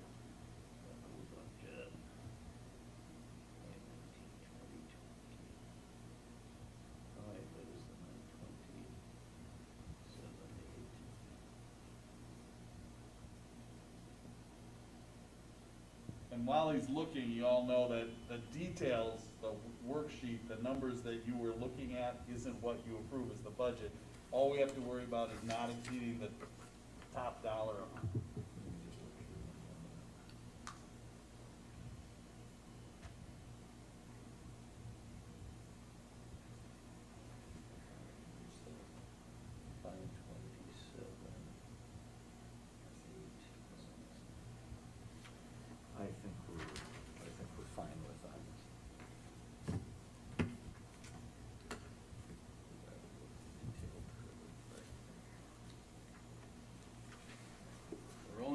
about the capital fund, correct? Yes. Capital budget over here, so the 2020 proposed capital budget is the 927.8, that ties on to this number right here. So, I think appropriately on this, I would think we could make, if you're prepared to proceed with it, I don't believe, I believe a motion would be appropriate if you want to proceed with this expenditure, to do it with the. Mr. President, might I suggest that conditions you with- adopt it subject to confirmation by the village president We that haven't we're exceeded- within the budget. We haven't exceeded, exactly. And then you And can that- check it out tomorrow in great That could be detail. done forthwith. I mean, we'd have that answer by Monday at the latest. Does that make any sense to anybody? I'll make that motion then. Okay, so, Let's repeat it for our interim. It's a motion to authorize the purchase of the truck, right, subject to, yep, and I'm just giving her the bare bones. They Sure. can get the details of the type of truck and where you're buying it from Sure. and all of that. But you all know what you're talking about when you say Yeah. authorize the purchase of the truck that's been discussed from, what company is it? Elkhorn Motors. Elkhorn Motors. in the amount of $76,377. They did come down a little bit. Off the 76,377? No, 76,000 flat, 76,000 even, correct. so it would be from, it's Elkhorn Motors then, in the amount of $76,000, subject to confirmation by the village president that we, by making that purchase, would not exceed the capital budget for 2020, right? Perfect. Okay, I think, did you make that, who made that motion? David, I did. David made that motion, is there a second? I'll make the second. I thought, did you make it, Tom? I didn't make it yet, no. You gonna make it? I'll second it then, yeah. Being too polite. Okay, so the motion was by David. trustee German, second by trustee Stigler. Everybody understand the motion? Any further discussion? All in favor, indicate by saying aye. Aye. Opposed? Right, that passes 4-0. We are on to item number 9K, Village of Waukesha Charter Ordinance. I think Attorney Macy, you wanted to make some preliminary comments on that? I did. It's on tonight, I believe, Mr. President, just as an update and to get our timetable and our work product in order. Since our last meeting, we've been doing a lot of work for Vernon on this matter, and I wanted to share with you what our research was. We have yet to figure out why the Summits of the world, the Ridgefields of the world, the Fox Crossings of the world made the determination they did to include all of that specificity in their charter ordinance. It causes nothing but red tape for you down the road. So the policy decision that I'm asking you to consider tonight is whether or not you want to go like we did at our organizational meeting, just to the bare bones. Vernon is thinking about it. They have not had a meeting yet, it's on their next agenda, but they have a detailed review letter from me telling them all of the stuff that's in their charter ordinance, which you may have seen or may not have. It's very similar to yours. They're using Richfield also. But basically saying, you know, do you really want to have to go through the procedure of amending a charter ordinance for committees and things like that? You decide you want to have 8 people on a committee instead of 6 people, and I'm just making up numbers. You got to do a charter ordinance. It's subject to a potential referendum. You got to wait 60 days. And the worst part about it is you got to remember that it's a charter ordinance. And I don't know that Summit and Richfield, 2 of my clients, always remember when they go to amend this stuff what is in the charter ordinance and that procedure versus not, okay? So the policy, let me give you the list of things, and even some of these are questionable. Because if you all know there's one line in the law that says all of the ordinances, contracts, everything, I'm paraphrasing, remain in place until you change them. So you can make this argument that as long as you're doing everything the way you've always done it, you don't need anything in the charter ordinance. But that's a little risky. So I'm gonna give you this 5 bullet points that we're recommending you put in the charter ordinance. And everything else would be just, you don't necessarily have to do it, okay? The combination of the clerk and treasurer office per the statute, so the offices are already combined by the but they're already combined in the town, they exist in the town ordinances, so you could argue this is belt and suspenders. But that is one that we would be recommending you put in, the combination of the clerk and treasurer. Again, the appointment, not the election, of the joint clerk treasurer. The numbered trustee seats, reducing the board from 7 to 5, and if you want to know the truth, the one you and all of those you already have, right? We already have a combined clerk treasurer, we already have it appointed, not elected, we already have numbered seats, and we already have 5 members of the board. So someone could even argue you don't even need to do those 4, but I am recommending, because those are black letter law in the village law, that we do those 4. You're gonna laugh now, here's your comedy for the night. The statutes specifically say if you want to abolish the offices of constable and marshal, you have to have a charter ordinance. So, I'm just telling you, there's the specifics in the law, and our research shows that, and we've abolished them, and you want to continue to abolish the constable and the marshal. So if you decided tonight that you wanted a bare bone ordinance that just does these 5 things, I could have those to you in a really quick order and have it back here for the next meeting. It gets more complicated if you want to put in all the other stuff. So what you're saying, John, is basically we can do that one, and there's other things, we can put those or appoint those as you went along as needed, correct? As regular ordinances. And as an, or you gotta put them in an ordinance form? Well, if they already exist, they continue forever. Okay. You know. Yeah, but we can modify those if we want, but That's what I'm saying. we We don't can- clutter this thing up to 24-hour begin with. Right, I agree with this. Most of that can be modified on 24-hour notice. And I agree I with think this. there are some things there, at least from my point of view, that we need to modify, or I'd want to, but I like Attorney Macy's advice, if we can do this simple and get on with it and not clutter it up, that makes an incredible amount of sense to me. I agree. What does anybody else think? I mean, we had this, Oh, I agree. he and I had the chat a little bit, but we were going down the path of putting, even though they said commissions, but committees. I mean, our joint planning committees and our municipal court committee and all that type of thing, and that, I just think that seems pointless to try to put all of that into there, because if any of that changes or what or not, we gotta go back and just double back and redo all of that, right? Yes, So- and you have to wait 60 days, and you gotta give people a chance to Yeah. have a referendum, and give notice, different notices, All and right. all that stuff. Let's make this simple. Anybody have, and ask Attorney Macy questions, anybody have a different vision, or does this sound like the wise thing to do?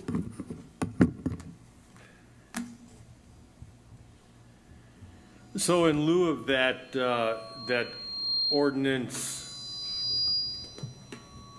template that we were looking at in terms of Richfield, in lieu of that, we'd have something simple that was really consisted of no more than like 5 paragraphs. Yes, sir. Okay. Now, Vernon, I think I've told you this, Vernon, because they just switched from elected to appointed, is doing 2 charter ordinances. They're doing one that we don't know what's all gonna be in it yet, it may be just those four items. But the clerk treasurer, they're doing as a separate one, because they think there may be people who might have questions about that one, and may want a referendum on that one, does that make sense? What they're doing, it's not secret, they're going to be recommending that it stays appointed, which they just switched to, but they're gonna separate it again. They're gonna have a separate clerk and a separate treasurer. That's what the village board is currently leaning toward recommending to the citizenry by a charter ordinance. If any of these you think would be controversial, which I don't believe they are, because you're keeping status quo, we would separate into two separate ordinances for you also.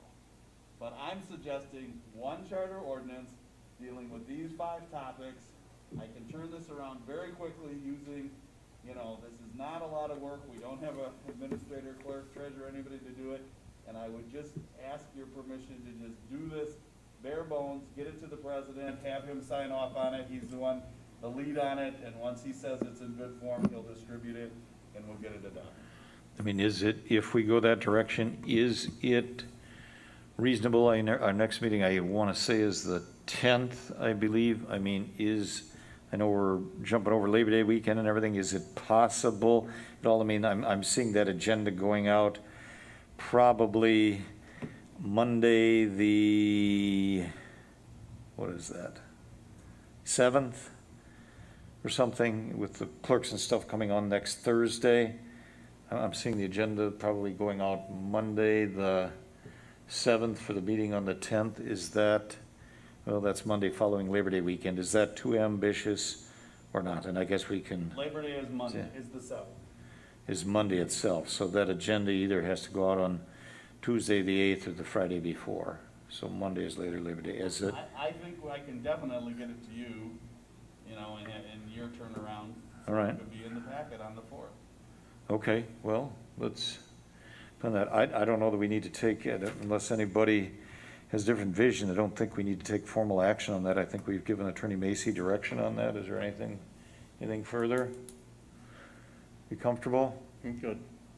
Okay, you got direction you need? Yes, sir. Okay, then we're gonna move on.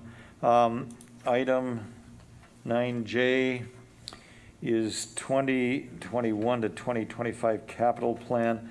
Put that on there, and I think that's the last sheet in your packet, is literally the 2024 capital plan, and I believe that's what's in place now. I just have a couple of comments with this. So obviously, the new document, we need to get on with this. I mean, we really need to have a capital plan within the next month so we can get on to the budgeting part of it.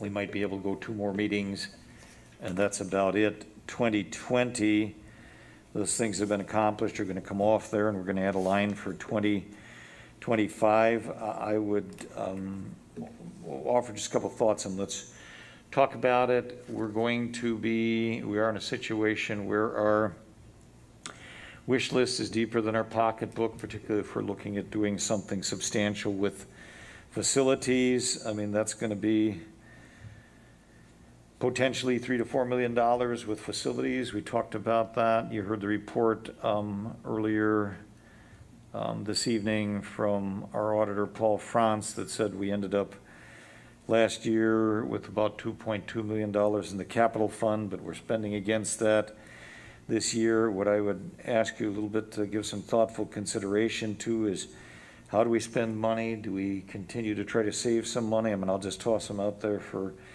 discussion purposes, and that's all they are. I mean, do we need to replace the 1651 ambulance for $230,000? That's next year, and I'm sure the fire chief's going to have something to say about it. That's going to be a discussion. I mean, can we push that downstream at all? Does that need to be done?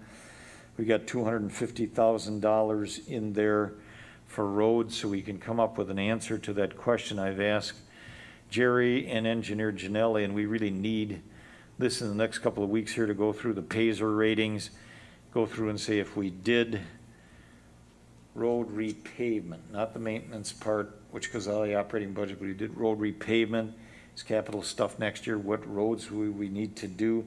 I mean, we're going to have to come up with a choice of priorities between roads, equipment, facilities, and I think that's a discussion we need to have. So I'll pause there for a moment, but that's, any of you can jump in, but that's the big picture that we need to think about, and we're going to have to address some of that stuff real quickly because we're going to have to turn plans into budgets and so forth. And our clerk treasurer and a deputy clerk treasurer, they're coming in. They got an election to do. We got budgets to do. I mean, we're going to have to move fairly quickly on some of this stuff. I believe we have to have, this does not go to the citizenry to approve the levy. I think Attorney Mace, you can clarify that, but I believe we have to have a budget in place, don't we, by the 1st of December? I'm running on memory or what or not, but the villages, I mean, we have a time constraint to approve a budget, do we not? We do, it's so that the bills can get out, and yes, I think there's a drop dead date early in December. So Okay. we always talk about, but people don't like to wait that long if No. they can help it. So, I mean, it's gonna go quick, we're almost to September. So, other thoughts when we talk about that? Let me just toss one other thing out to you, and it's just a little bit my pleasure. We have been doing these capital budgets for about 6 or 7 years.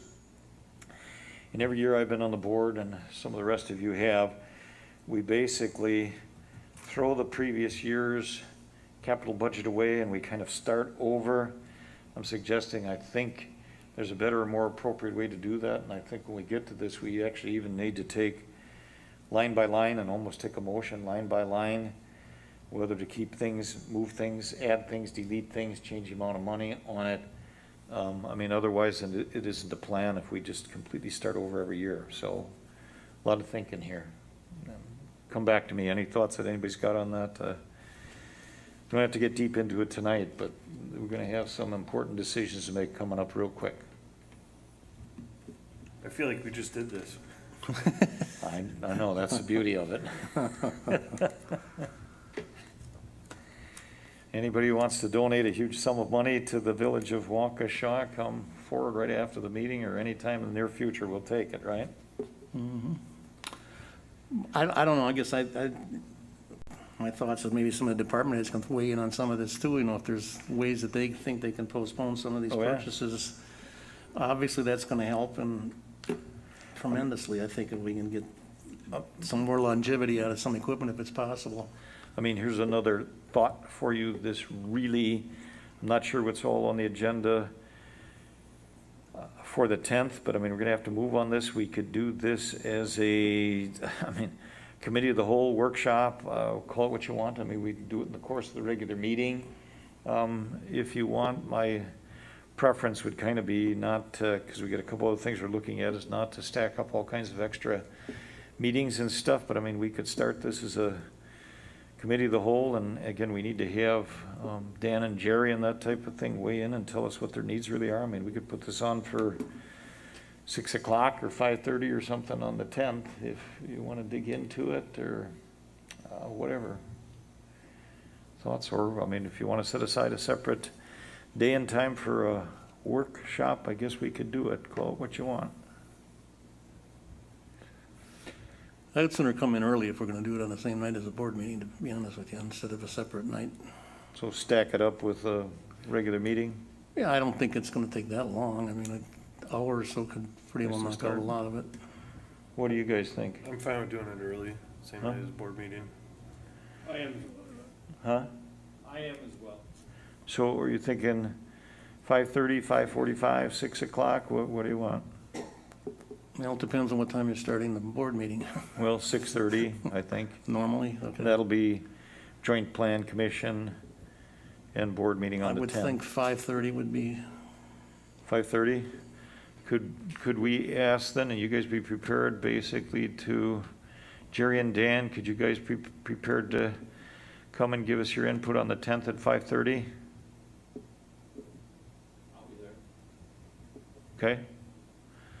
Okay, so I don't think we need to take action on that, but let's do that. I will try to see that the agenda gets noticed that way. I think we'll call it a committee of the whole. That'll be an informal kind of thing. We probably won't fully resolve it that night, but I think we need to come to resolution on this last meeting in September, or at the absolute latest first meeting in October. Otherwise, we can't put budgets together. Okay, anything else on that? Then we're going to go to 10, discussion items. Put a couple quick things on here. Establish date and time for members of the village board to participate in the field trip with one or more representatives of Waukesha County to view the remnant portions of County Trunk Highway TT. You remember we were going to try to do that last week, and just with all of the other intensity of activity of things we had to do, we didn't get it put together. Let's just set that one aside for a minute if you don't mind, because I really want to go to B, C, D, and E.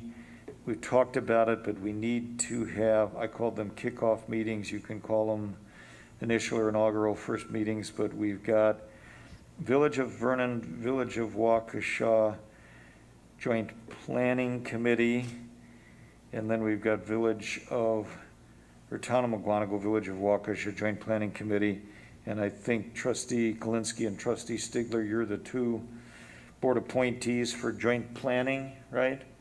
And then we've got shared services with the Village of Vernon and Town of McGuanago, and I think Trustee German, that's you, and Trustee Durr.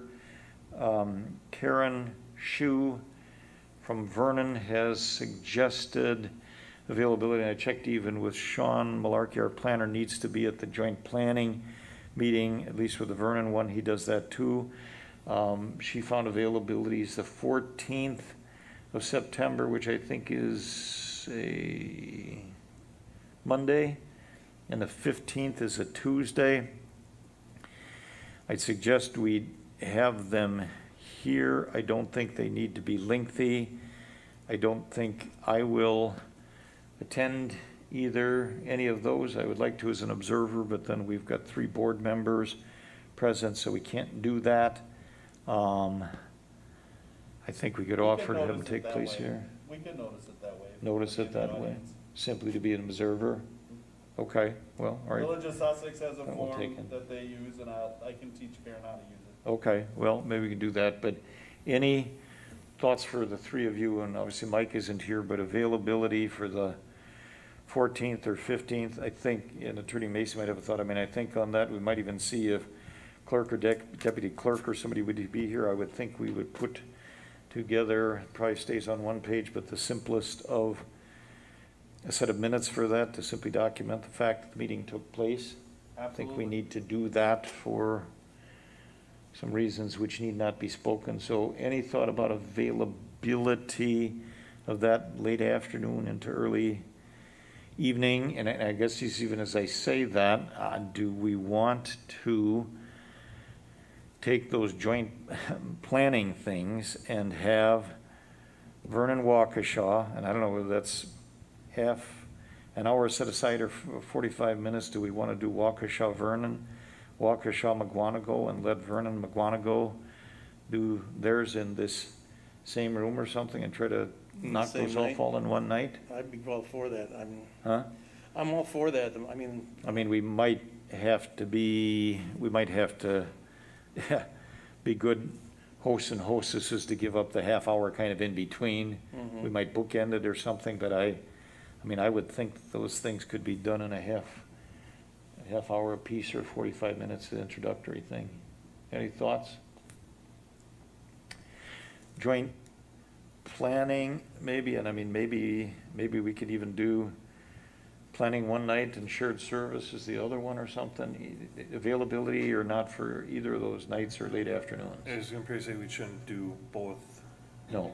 no, I don't think so. No. I don't think that'll work, but No. I think we can do all 3 municipalities the same The night. planning ones, The planning one's on the same night. and I almost think we ought to get on with the planning one for sure, not that we don't need shared services, but planning either 14th or 15th for you guys that are planning.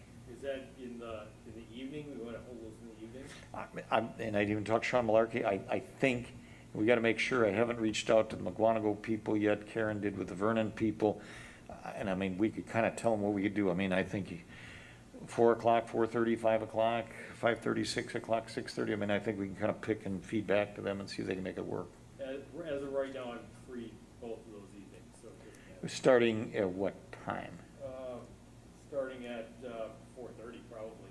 Okay, earlier or later, or whatever for you. This month I'm fine anytime, but after, 1st of October, I can't come in late in afternoons anymore. Okay. Yeah, that'd be fine, either night for me, either day. All right, so I'll push that back, see if we can get those. Any thought, and again, we'd have to get a hold of Mike, shared services thing, if that's you, that Tuesday or no? Sure. 15th? That'll work. Okay, let me see what I can do, and we'll push email around on that, I'll see if we can get those set up, okay? All right.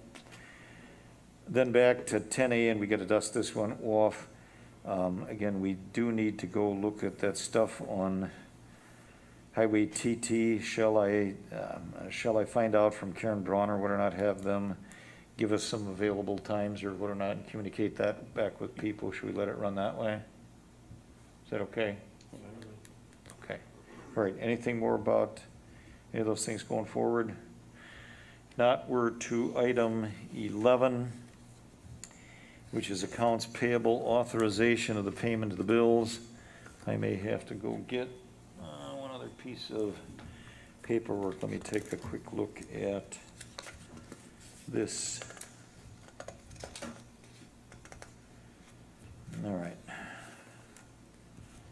We're going to have to segregate this out. I believe the payment to Roykert and Melky, if you want to approve the payment of that bill, would be in the amount of $10,031.94. Payment of the bills to Roykert and Melky, $10,031.94. Is there a motion to that effect? I so move. And a second? I'll second. Okay, so the motion is Trustee German, second is Trustee Stigler. No. I'm sorry, Trustee Kalinsky. I'm looking one way and saying the other thing. Betty had that, you already had it right, didn't you? Trustee German, Trustee Kalinsky, Roykert Melky, $10,031.94. Any discussion? Then we'll do a roll call vote. Trustee Kalinsky. Aye. Trustee German. Aye. Trustee Stigler. Aye. And I abstain, so the vote on that is 3 in favor, none opposed, and 1 abstention. Then does anybody have a hot calculator, or I can do it? We need 40, I'll do it here quick.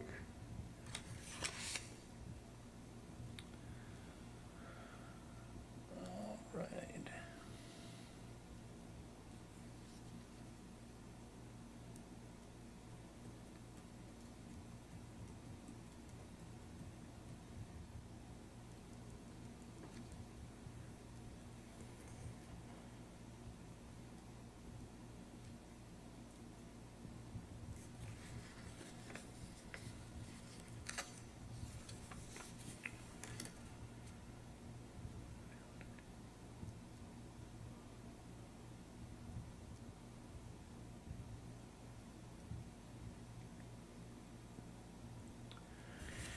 All right, the balance of the bills to authorize payment would be $31,666.05, $31,666.05. Is there a motion to that effect?